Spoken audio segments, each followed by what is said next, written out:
Yes, this is the video that your wife or your parents don't want you to see. This is a review of the Eachine QX80. I've had a lot of requests for this one ever since I reviewed the Eachine QX90. Both are from Banggood, by the way, and you can see that they come in very different packages, which I was surprised about. The QX90 is an almost ready-to-fly micro quad that supports clean flight, and you just bind it to your Tyrannus. You've got a couple of batteries and off you go. And I assumed that with this being the QX90, the QX80 would be similar, but I don't know. I think 10 millimeters less is not going to fit in a box this small. So let's have a look at it. Now, they have sent me the FreeSky version. Now, I think why a lot of people are interested in this is they are going to be releasing a FlySky version, and hopefully I will be getting that version, but for now, this is the FreeSky version, so let's see what you get in this little box. So we have some instructions here on how to build it. We have two sets of propellers. They look very similar to the Ladybird propellers to me. We have got a receiver. That's one of those little D8 receivers, the same as on the QX90. And there's some wires in there as well that aren't soldered to the board, so we're going to have to do some soldering. We've got some heat shrink as well. So yeah, I mean, you know, this one is a fully fledged kit. You're going to have to build it. So this is one of those F3 Evo flight controllers here. The brush version even says it on the side there, same as the QX90. We've got one of these little cameras here. It's got the antenna straight. That's just so that it can fit in the box better, because this is semi-rigid, which is nice, so it can lift up. Looks like the same camera that you get on the QX90 to me. You do get a lot of stuff with this. So we've got some batteries. These will be the same 600 milliamp one cell batteries with a micro logic connector. You've got some sticky pads in there. We have got some unbranded motors there. Yeah, they don't seem to be the powerful motors, just more like the Hubsan motors from what I can tell. Have to check that out later. We have got a prop remover, carbon fiber, and we have also got a charging lead there, so you can charge these two batteries at the same time using one of those little B3 chargers. You don't get given a charger in the package, same as with the QX90. And finally, we have got the frame. And the frame is made out of carbon fiber, and I guess the only difference really between this and this is the size. So yeah, I mean, you know, it does look a little bit lighter, so maybe that's it. We've got a lot of cutouts in the frame, but that's everything that you get. So how about we build this on the channel? Let's go. So starting off with the frame, and I don't think this is going to be a difficult build. The only thing that I have noticed so far is that these carbon fiber plates don't slot into each other very well, so that is something that might be a challenge. So let's see if I can press down on that. You see, this is supposed to fit flush there. So I think what I'm going to have to do is maybe file some of this down, which is a shame, because you just want to slot this thing together and fly it, but that is really tight there. And the same goes for this plate as well. I mean, this is how it connects together. You sort of just plug all this in like there, but it doesn't slot in at all, and it kind of feels like it's gonna break. Yeah. So I'm gonna have to file all this down, which is a shame. I just wish it would have gone together nicely. But what I'm gonna have to do is file down this carbon here. I'm gonna do it under running water so that I don't inhale the fumes, and I'll come back to you. So something that you can do, I have found, is if you slot the pieces in with your hands manually, which is a task itself. Well, there you go. That goes underneath like there, and that goes underneath like there. We've got some slots, and then you get some pliers. These ones actually aren't that bad, and you can sort of, with a little bit of pressure, slot them in, and you'll get a click and they will go all the way in. There we go. Click. You hear that? And click. And that one still hasn't quite done it, but you can see these need to fit flush against the carbon there. I don't think that one's going to do it. Ah, there you go. Click. It really sounds like carbon's breaking when I'm doing that. Come on. Click. There we go. Into place. So that one's in. Oh no, just this one needs to go a bit further. There we go. Clicks into place. Oh, I really thought I was going to break this then. There we go. Wow, that is pretty solid, you know. But now, how do I get this in? I really think I'm going to have to file this one down. Now that did take about 20 minutes. What I did was I used one of these files here and filed away at the edge. The carbon fiber is a couple of plates too thick, and you can see it still doesn't really quite fit, but it fits enough. So the next thing to do is install these motor holders here, and should be pretty straightforward. You should install these first before installing the motors, because then when you push the motors in, this sort of spreads out and holds it in place. See, they push in nice and easily. Yeah, but not as easy as I first thought. It would be nicer if this came pre-built, really. But I don't mind building, so there you go. And I'm guessing that that is the front, because we've got this little holder here, and I'm guessing that's where the camera holds into place. So the next thing to do is to install the motors. So there you go, I have fitted all of the motors. I didn't fancy you seeing me lose all the skin off my fingers pushing these things in. They really take a lot of force, but we have the clockwise motor here with the red and blue wire, clockwise motor down here, counterclockwise here, and counterclockwise here. The next thing that I'm going to do is install the flight controller. Now, as we don't need to do any soldering on the underneath of the flight controller, I'm going to put that in now. So you are given this double-sided sticky tape, and that is going to sit on the back half of the frame, and that is because the camera is going to go up front as well as the receiver. That's got to sit somewhere as well, so I'm going to stick that on here as neatly as I can. It's not very neat really, but there you go. And then the top of this flight controller is here, so I'm going to stick that down and move the motors out of the way. And that is not going anywhere. Make sure that I've got access to the USB there. So the next thing to do is solder up these motors. People can be really mean about my cheap soldering iron and technique, so I'm going to go over this quickly. This is motor 4, the red and blue wire. This is motor 3, the white and black wire. This is motor 2, the white and black wire. And finally, this is motor 1, the blue and red wire. I have pre-tinned this board already, so I didn't take you through that. I'm now tinning up the power connector. This is for the micro lossy lead, and those wires are already pre-tinned. So this is the positive voltage going in, and this is the negative going in. And now I'm soldering up the receiver. Now I've seen various different colors of wires provided, so just pay attention to the order of the wires that I'm soldering in. These are the pins on the back of the receiver, so I've soldered those in. They're very brittle, and then I'm using just a candle lighter to heat up that heat shrink. And now pay attention to the order.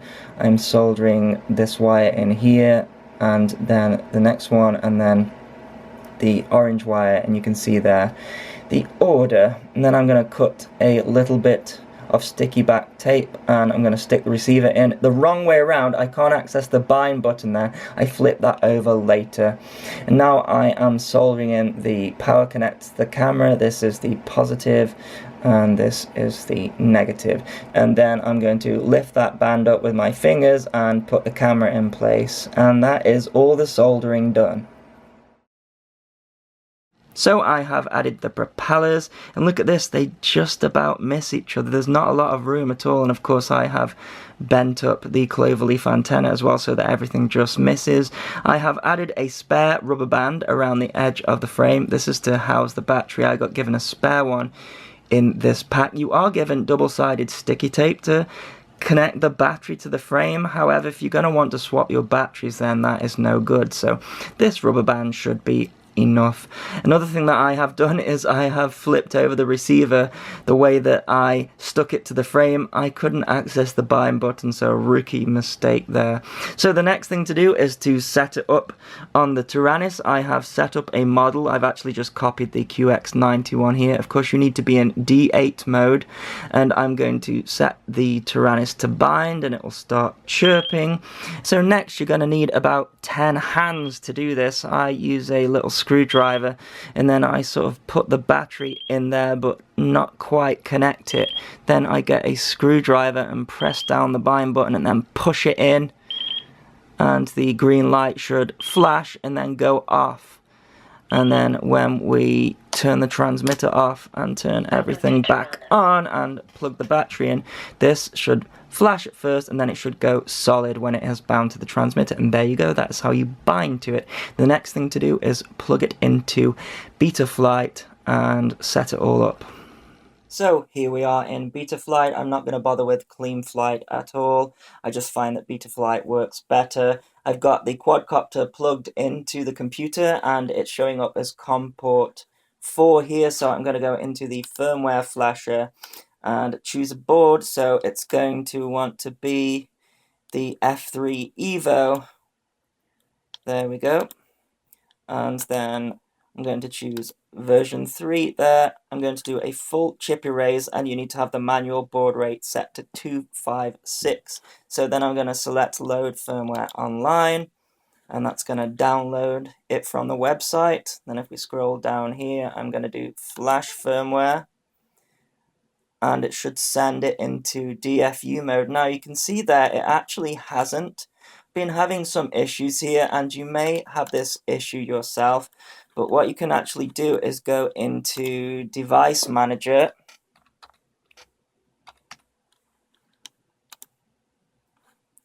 and then if we go down here to my USB devices, you can see there STM device in DFU mode. It's not recognizing DFU mode in here, so if I go update driver software, browse my computer, let me pick from a list, and then you can see here that we have got some various different options. I am going to select this one here. So it just seems like it's a driver conflict. So if I close that down there, and now if I unplug the quad from the computer and plug it back in, it says COM4 there, and now hopefully if I go to flash firmware, it changes to DFU mode. There you go, and it starts flashing. Been having a lot of trouble with the DFU mode recently, and I know others have as well, so you may have a driver conflict. We install lots of different drivers to get these quadcopters going, especially myself, but you can see there that it now says programming successful, so I should be able to connect to the board. There we go. So the first thing that I do is set the quadcopter on a level surface and calibrate the accelerometer. So the next thing that I'm going to do is go into the ports here, and we need to select serial RX on the UART2, and then save and reboot. And then when we go back into here now, that should have saved. So if I go into configuration here, and we want to change one shot 125 to brushed, not spin the motors when armed, I'm going to leave that there. The minimum throttle 1070, probably about right, and the maximum throttle 2000. I'm glad to see that they have set that at a more realistic value. So for the receiver, we're going to need to select serial RX there for S-Bus, and then select S-Bus down here. It's already selected. Let's see if there's anything else that we need to change. No, I don't think so. So do save and reboot.